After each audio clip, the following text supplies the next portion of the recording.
Halo, nama saya Nirmala Dewi. Saya Presiden Global Bersih, sebuah organisasi yang mempertabatkan proses pengundian luar negara.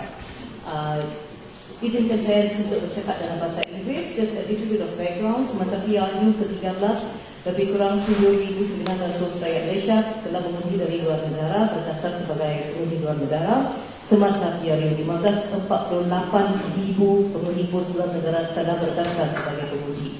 Ini menunjukkan satu kelonjakan 603%.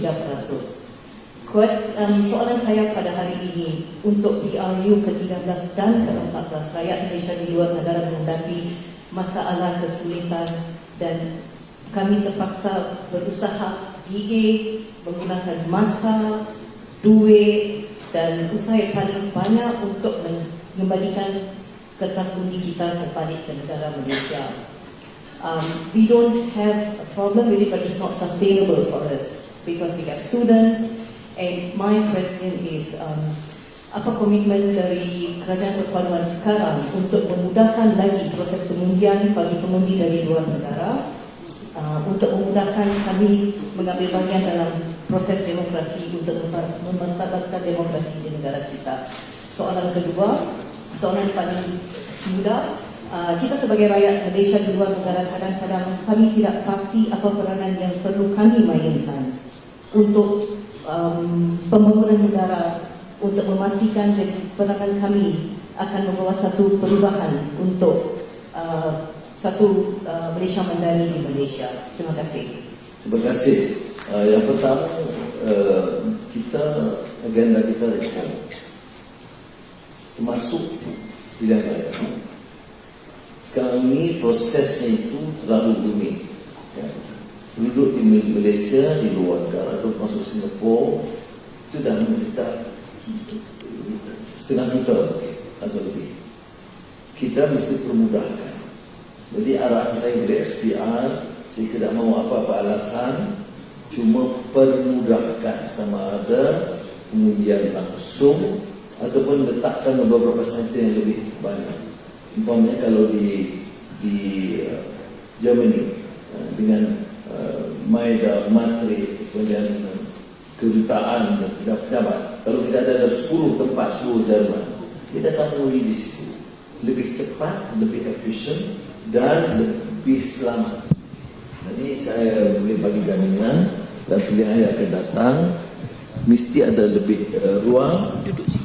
Rakyat Malaysia di luar negara berhak mengundi dan itu tidak dapat kesukaran ke daftar dan sebagainya. Saya tidak fikir satu keperluan seperti mana rakyat Malaysia sekarang. Kita dia sudah menjadi pengundi secara otomatik. Keduanya peranan kita pertamanya ikuti dasar dan perkembangan, dan saya percaya dalam kumpulan-kumpulan kecil dan persatuan atau individual dan syarikat itu hanya perkenalkan dasar Malaysia dan juga interaksi saudara-saudari dengan anak tempatan. Itu penting, orang Jerman ini punya potensi besar, bukan jadi perniagaan, pelancongan, dan kita juga bawa seperti mana yang disebut oleh Iwan Benedict sebentar tadi, barang-barang hasil Malaysia. Umpamanya tahun depan kita akan pengusikan ASEAN, dan hadiah-hadiah terpaksa diberikan itu mungkin 10,000 jenis. Saya syaratkan mesti hadiah dari hasil tempatan. Maknanya dari Sabah, dari Sarawak, dari Kelantan, dengan banyak hasil, baik songket, baik apa saja dari tempatan. Ini cara kita generate. Dan ini juga cara kita perkenalkan juga di sini tentang hasil-hasil kita. Semua kita itu duta, semua kita juga ejen pelancong. Barulah negara ini boleh maju, kerana Jerman ini potensi yang sangat besar. Terima kasih.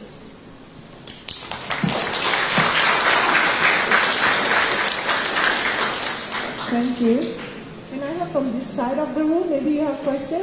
Oh, I will. Please, I will. Introduce yourself. Thank you. Assalamualaikum. Nama saya Arif Amansyah. Saya advisor kepada Malaysian German Student Society. Saya soalan dalam bahasa English.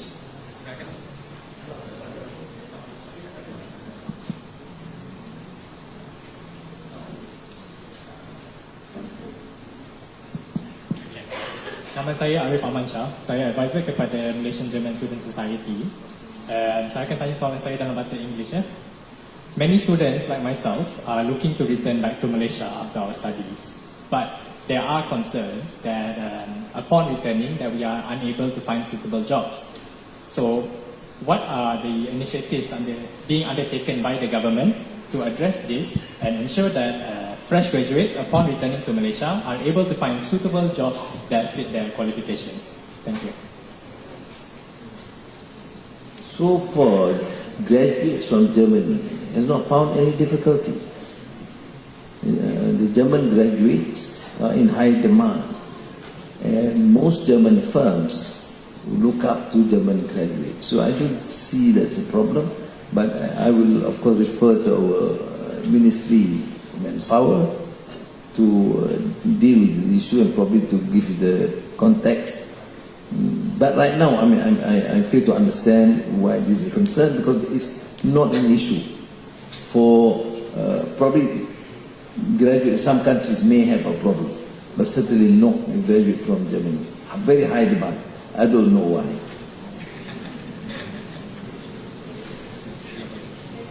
Okay. Please introduce yourself. Hello. Hello. Okay. Assalamualaikum and willkommen in Deutschland. Welcome to Germany. My name is Ronan. I'm an engineering student, but I'm also interested in education. So, I've noticed in your previous talks you referenced T.S. Eliot a lot and his distinction between wisdom and education. And the Malaysian Education Blueprint highlights the need for leadership skills. However, young people are growing up in a stressful world. The pandemic has shown an erosion of essential human skills. I say human skills instead of soft skills because they're not just nice to have, but they are central for each human being. Skills, not just leadership skills, skills like how to have a difficult conversation, how to form opinions, and how to take care of the person to the left of you and to the right of you. While it's impressive that 46% of STEM students, it is impressive that the number of STEM students have gone up to 46%, we cannot deny that 100% of these students are human. So, and the future leaders of tomorrow come from the schools we have today.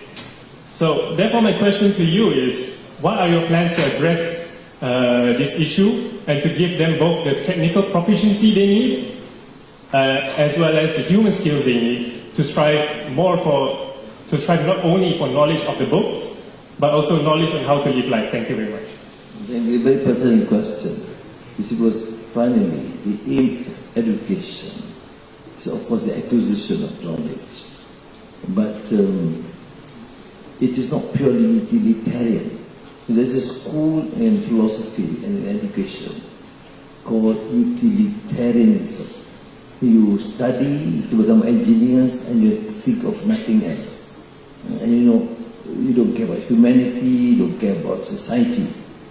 There is a recent work by a very renowned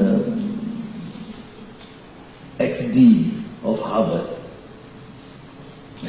Excellence without a soul. Harry Lewis, yes. Excellence without a soul. A devastating critique of Harvard. No one can question the fact that Harvard is a center of excellence in virtually all fields and disciplines. But his critique is that, yes, you have excellence, but you don't have a soul. Just outside the campus, you have racial discrimination, you have abject poverty.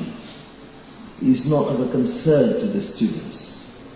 So there is something lacking in the education system. So you refer to Eliot. Eliot made a very clear distinction between information, knowledge, and wisdom. Where is the information? We have lots of knowledge, etc. Information is there. I mean, you get to Google and you get anything is there. But some are trash. Some information are knowledge. So you must be trained, therefore, in education to know what is information and what is knowledge. And not all knowledge bring about wisdom. So you have a distinction. We have all information. The second category is knowledge, and the final one is wisdom. And wisdom comes because you create that understanding where you have values, you know what is right and wrong. Addabani Rabbi fa ahsana ta'dibi. Itu hadis. Maknanya dalam doa Rasul tentang pendidikan itu, perbaiki adab aku. Jadi itu yang penting. Jadi, back to your question, we of course have to accept, if we are too focused on values and civilization, then we may lose out. Because in this society, energy transition, digital transformation, food technology, all requires new idea, new discipline, new technology, and you must not be left behind. But it is a good reminder that yes, once acquiring these fields, these new disciplines, you must not lose sight. After all, we are educating a human being. Because you have smart people who don't care about humanity. You have smart people, but there's no compassion. Those people who articulate well as so-called alim or scholars or politicians, sometimes are just heartless. Some so racy, so inhuman, and so blatantly corrupt. Why? They have lost their soul. They have knowledge, but they have no soul. So it is a very good reminder. We have to therefore balance between technical skills, know-how, new disciplines, but they must remember, we must create and educate men and women. Domo arigato.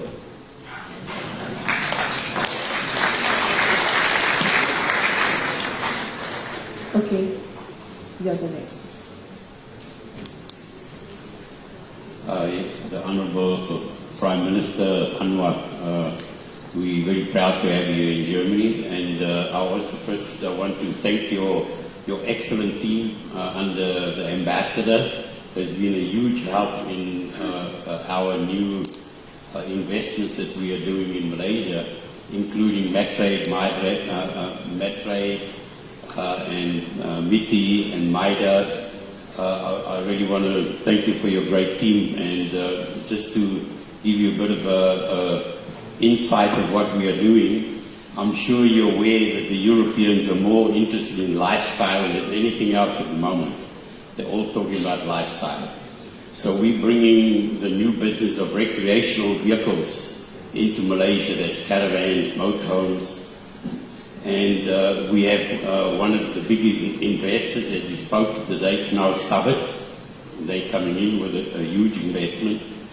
And they're going to be building a factory to distribute caravans and motorhomes through the whole RCEP region, expecting this to be a business of over 100 billion euro within 10 years, a long distance for us to look at.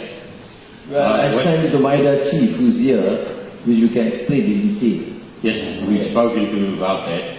And I just wanted to especially ask you, how could your department help to get into Malaysia, throughout Malaysia as well, and with the lifestyle of setting up campsites and things like that? Because when these tourists come from Germany, for example, they're going to bring a huge amount of foreign currency and also exporting from Malaysia. I will assign immediately, the ministers here will assign immediately after dinner. We can talk to them and work out the details. Okay. Right? Great. Thank you. Right.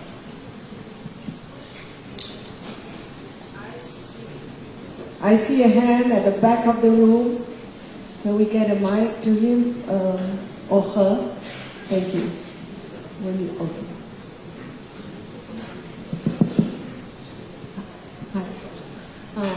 My name is Wong Liwa. I'm a research scientist from the Technical University of Berlin. So I understand that it's of your interest to bring in talent, Malaysian talent, back to Malaysia.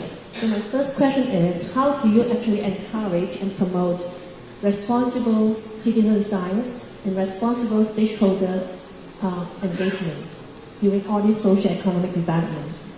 And my second question is, we are now together with the Ministry of Environment Malaysia. We are working on the scoping meeting for the special report on cities and climate change of the IPCC 7 assessment report. So my question to you is, what is the main issue Malaysian cities are facing right now? And during all this socio-economic development, have you thought about how to mitigate urban-rural polarization? Because we want to bring out cities, but at the same time, we should not forget villages. Thank you.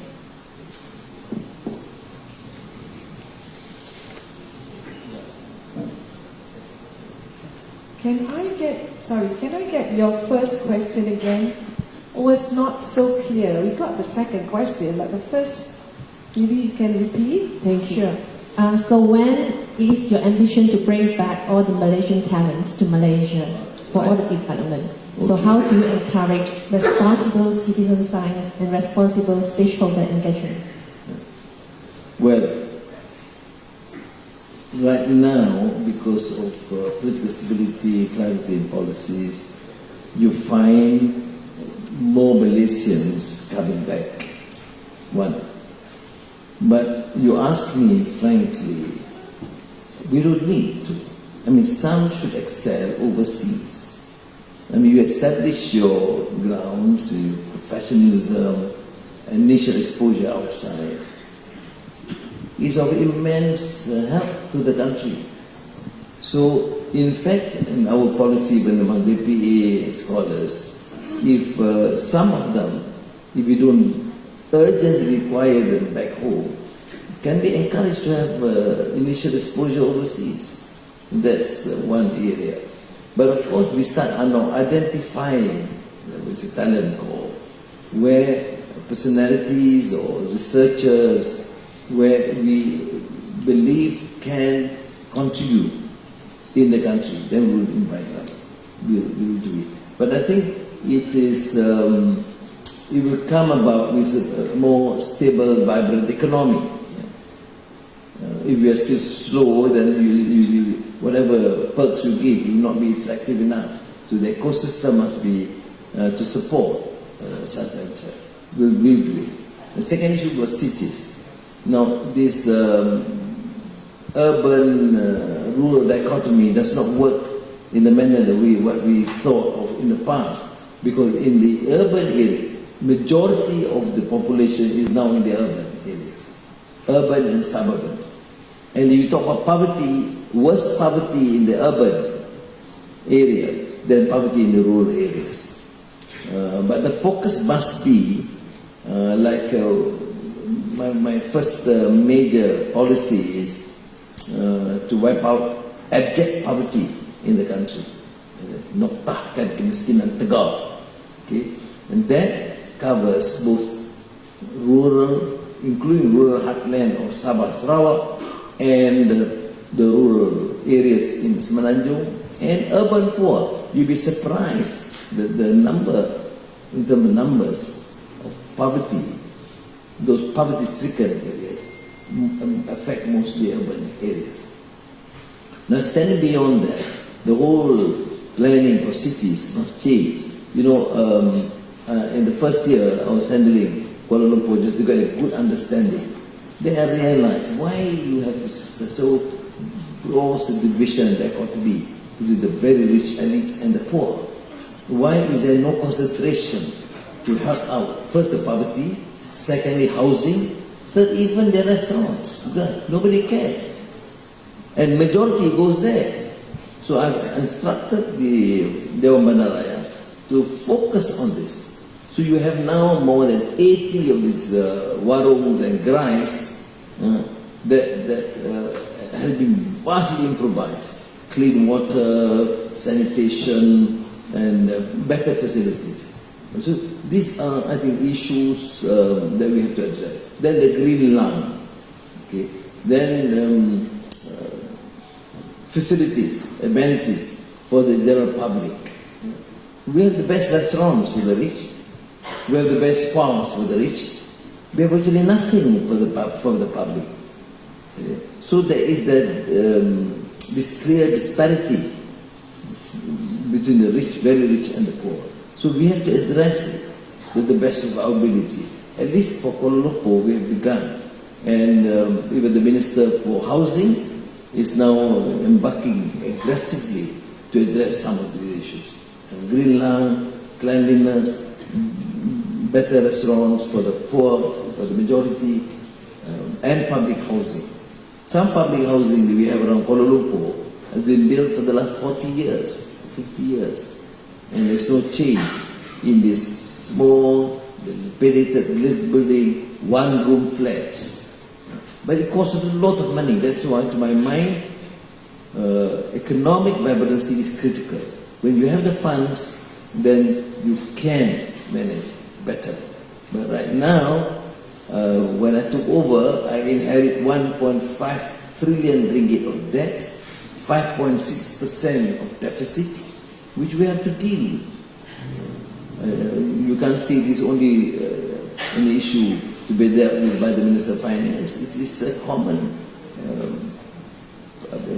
role of all of us to try and address. Because you continue to do that, then there will not be confidence by the investors. The investors know that in 1 year we reduce from 5.6% deficit to 5%.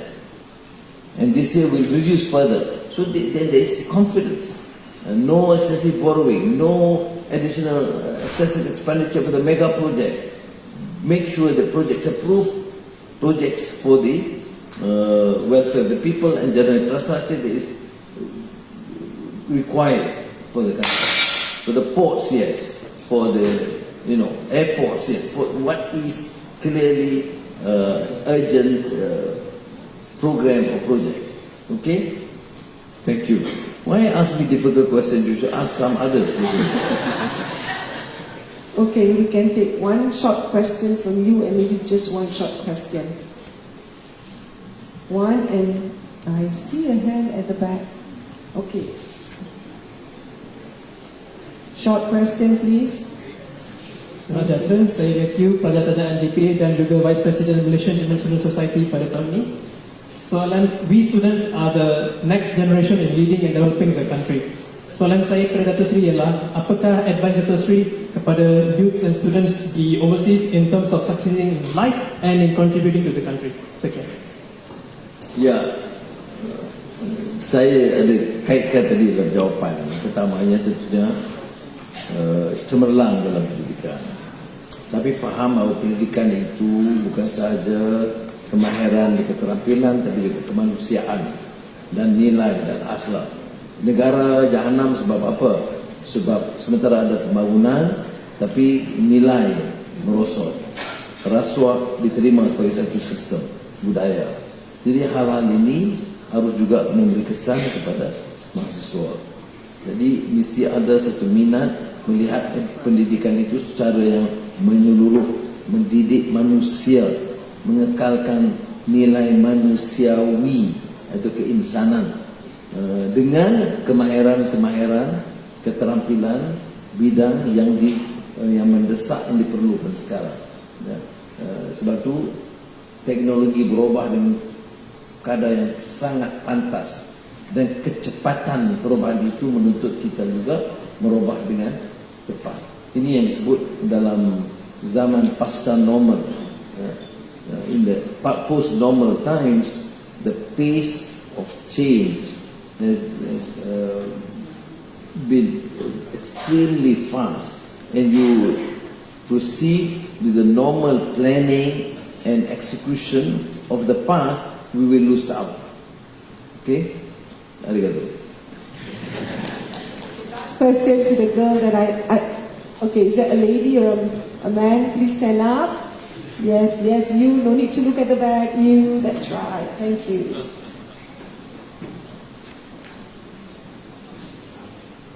someone holds for me.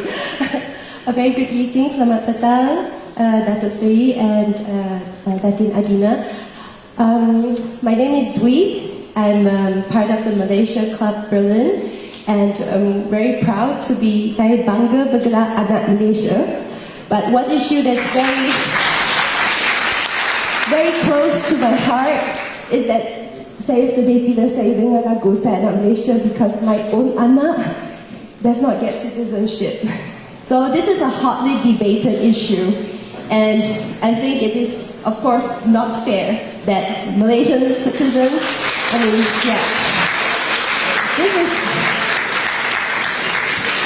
is brain drain. No, to cut short, you must follow the development in Malaysia.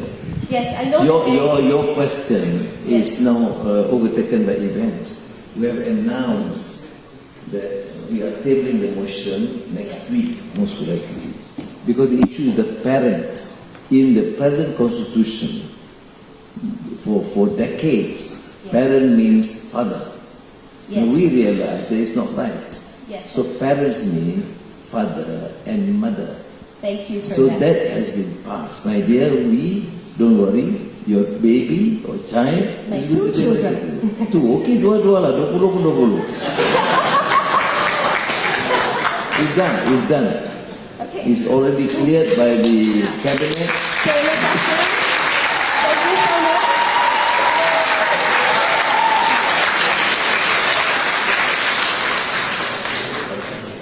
Okay, thank you so much. Good to know that we have good news and you don't have to feel so sad anymore. So Dato' Sri has given you a wonderful answer, right? So that sums up our session for this evening on the interactive session. I think we've got about 7 questions. Just to sum it up, a question on from Global Bersama, from RA, on working back home. There's question on the aim of education, question on even the RV and the global camping lifestyle, question on how to become a better person, and finally the question that I think is a $64,000 question when we are abroad. Thank you for that answer. And I think what we can see, the underlying tone of the session today is, I feel that Dato' Sri has given us this message to always strive for excellence. Strive towards excellence, especially you students here, please remember that. And I think, and make excellence a soulful journey, and may we get or attain wisdom in that journey, especially in this time of chaos and conflict. And on that note, we end the interactive session. Thank you very much, guys.